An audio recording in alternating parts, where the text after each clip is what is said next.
తిరుపతి జిల్లా గాజులమాండ్యం పోలీసులు మెరుపుదాడులు చేశారు.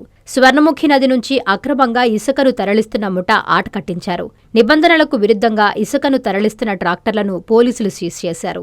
గాజులమాండ్యం పోలీస్ స్టేషన్ పరిధిలో ఇసుకదారులు రెచ్చిపోతున్నారు. స్వర్ణముఖి నదిని గుల్లచేస్తూ యథేచ్ఛగా ఇసుక దోపిడీకి పాల్పడుతున్నారు.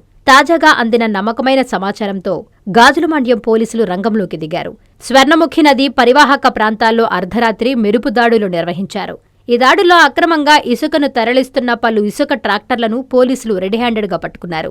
ఇసుకను అక్రమంగా రవాణా చేస్తున్న ఇసుకాసురులను అదుపులోకి తీసుకున్నారు. నదీ పరివాహక ప్రాంతాలను నాశనం చేస్తే ఊరుకునేది లేదని పోలీసులు హెచ్చరిస్తున్నారు.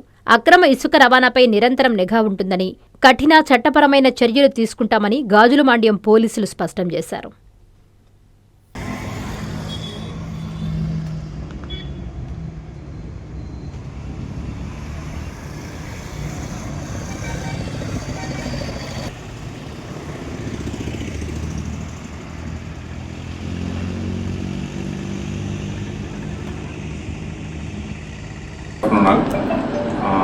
ఇవాళ రేణిగుంట మండలం గాజులమాండ్యం పోలీస్ స్టేషన్ పరిధిలో అక్రమంగా ఇసుక రవాణా చేస్తున్నటువంటి ట్రాక్టర్లతో అక్రమంగా ఇసుక రవాణా చేస్తున్నటువంటి వ్యక్తులపైన మేము పోలీసు రెవెన్యూ జాయింట్గా ఇవాళ ఉదయం వివిధ ప్రదేశాల్లో రైడ్స్ నిర్వహించడం జరిగింది.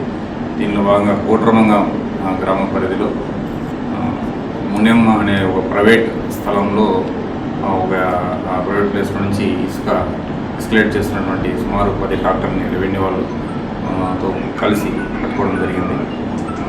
అదేవిధంగా పిల్లపాలెం నియర్ బై అక్కడ కూడా ఒక జేసీబీ 4 ట్రాక్టర్లు సీజ్ చేయడం జరిగింది రెవెన్యూ వాళ్ళతో.